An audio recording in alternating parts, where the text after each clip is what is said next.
Very good morning, students. In class 12th, we have finished with the megasporangia and structure of female gametophyte. And before reaching to the fertilization, there are few things that we have to discuss. And out of those things, the first we need to discuss is the pollination, because without pollination, we cannot directly jump onto the fertilization. So, what is pollination? Transfer of pollen grains. We discussed the pollen grain, which is a male gamete, right? So, transfer of pollen grains from anther to stigma. That is called pollination. When pollen grains they reach to the stigma from the anther, that process is called the pollination. So pollination can be of two types. On the when we classify the pollination, it can be of two types.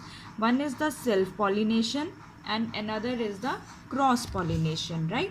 So we are going to first let's talk about the self pollination. Now self means they are within the cell only, they are within the flower only, they are going to pollinate. So they can be of two types, mainly autogamy and diatonogamy. Sometimes it's diatonogamy, you can pronounce like anything. So it is autogamy and diatonogamy. So what is autogamy? So cell pollination two types, autogamy and diatonogamy.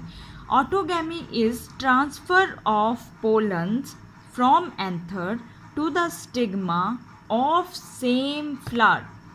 Means within a flower only, the same flower, that the male part, if there is one flower like this, if suppose this is the ovary part, this is the ovary, stigma and style, right? Now this has the anther also, and it is attached with the thalamus, then it has the petals. So this is one flower. So transfer of pollen from anther to the stigma of same flower, that is called autogamy. So it means flower is needs to be bisexual. So flower is bisexual, means having the male and female part. So that is called the autogamy. Diatonogamy is transfer of pollen from anther of one flower to the stigma of another flower, but plant is same. In one plant there are so many flowers sometime. So one flowers anther and stigma of the another flower of the same plant, when they transfer, so that is called diatonogamy. So it means plant can be unisexual or plant can be bisexual, right? Same plant, so plant can be of both the types. It is not always sometime necessary that plant have the male and female, both the groups should be at the one flower, right? It can be different, that male part and female part. So it can be unisexual, plant can be unisexual and bisexual. Next is the cross pollination. It is also known as xeno or allogamy. What we have discussed till the time, that self pollination can be autogamy or diatonogamy. Cross pollination is means now it is going to another plant but same species. So this is also known as xenogamy or allogamy. Transfer of pollen from anther of one flower of one plant to stigma of another flower of another plant. But if that is rose, then it will be rose. If that is hibiscus, then it should be hibiscus. So species should be same, but plants can be different. So that type of pollination is called cross pollination. Means pollens from one plant, they travel through different agencies, they reach to another flower, they rest on, or they just stick on to the stigma, but the species should be same. So obviously, as I told you, that through some agency, so cross pollination is always dependent on some agency. Otherwise, how they can move from one plant to the another plant, right? It is not possible. So different kind of agencies, they help for the cross pollination.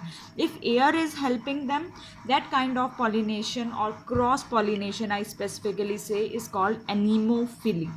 If water is the agency for transferring, then that type of cross pollination is hydrophily.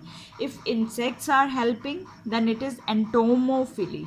If birds are helping in that kind of pollination, then they are ornithophily. Animals, they are known as zoophily. Sometimes bats, ants, snails, they are also included in the cross pollination. So bats, if they are helping, then it is known as chiropterophily. And in ants, myrmaco, we say it myrmacophily.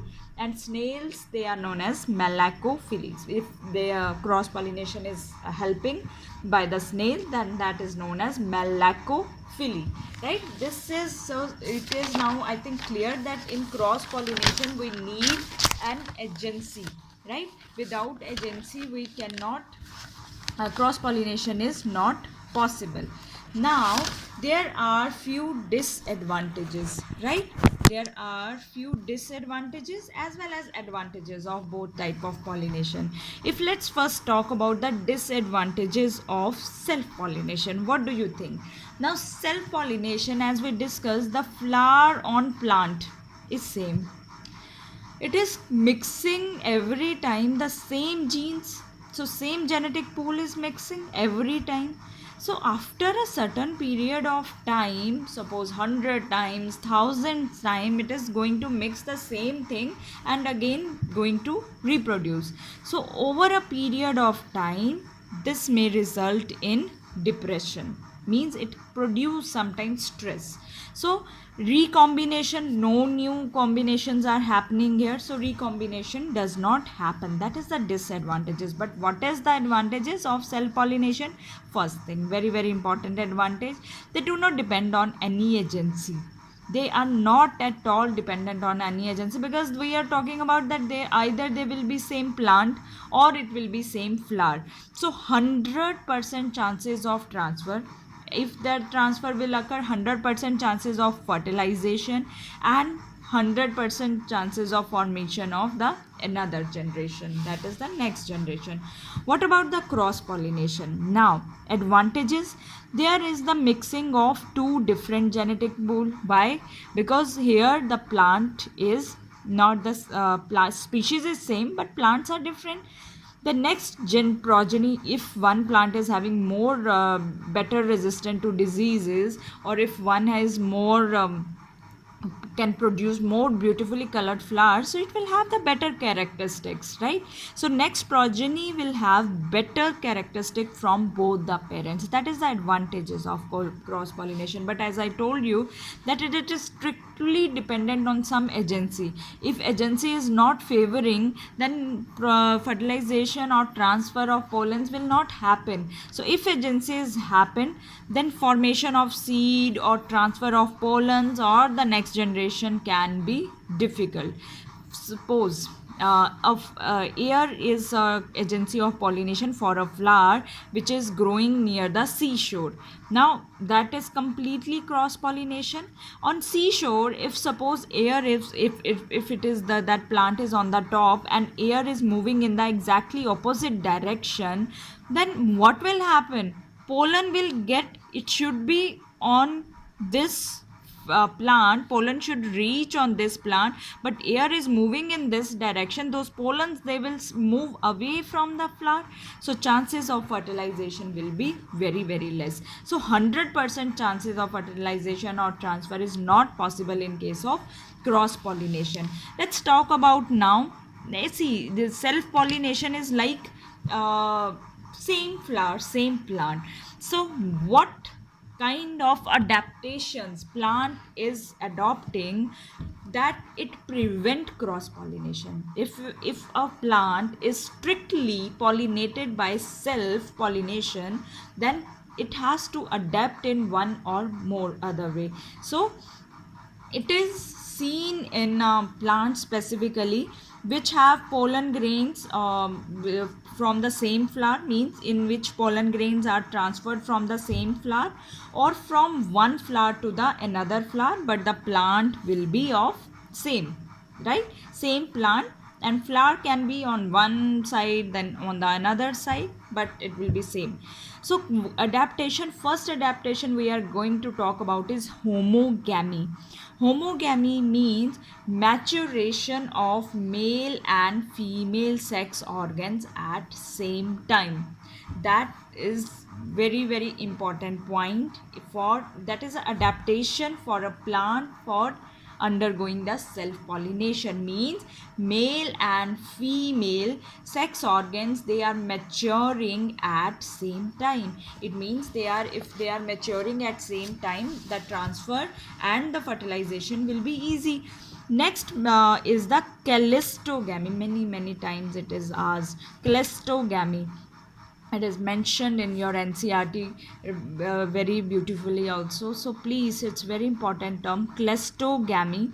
Calistogamy is a closed flower basically, or in which sex organs are enclosed in a flower. Look at this. This is the thalamus, and on thalamus there is the ovary, stigma and style. Now this is the male group. So as you can see, these are enclosed. They can be enclosed in different way. They can be enclosed with the leaves, they can be enclosed with the petals. So their sex organs are protected here, right? Their organs, they are completely protected. They are enclosed in a flower. So flower is basically closed. So example is oxalis, Commelina and Viola. Why I am giving you this example? Oxalis, Commelina and Viola, they produce two types of flower. One is Cleistogamous and one is Chazogamous. Now you see the beauty. Cleistogamous is adaptation for self-pollination. So Chazogamous is adaptation for cross pollination. And these plants or these flowers, they produce these these plants produce two different types of flowers. If they are having cleistogamous, then that is adaptation. It means they have closed their sex organs. If chazogamous, then that is an adaptation for cross pollination. It means chazogamous means open flowers and cleistogamous means closed flowers. So it has adaptation for both kind of conditions, for self pollination also, for cross pollination also. Next, one thing you need to understand here, that that is why I, those points which are important, I make them as a key point. So cleistogamous flowers, you can now easy can say that they work like autogamous. What is autogamous? Let's take you to the first thing, autogamy, transfer of pollen from anther to stigma of same flower. And what is cleistogamous doing? Cleistogamous is also doing the same thing. It is enclosing its male and female parts. So it work like autogamous, or there is no chance of cross pollen to land on the stigma if the flower is cleistogamous. So they are produced 100% seed is going to form. So assured, that term is known as assured seed sets, even in the absence of pollinators. They will adapt themselves to the self pollination. So in my next video, I continuation video, continue with this. I am going to discuss the adaptations in flower for the pollination. Basically we are going to discuss different types of pollination in next video.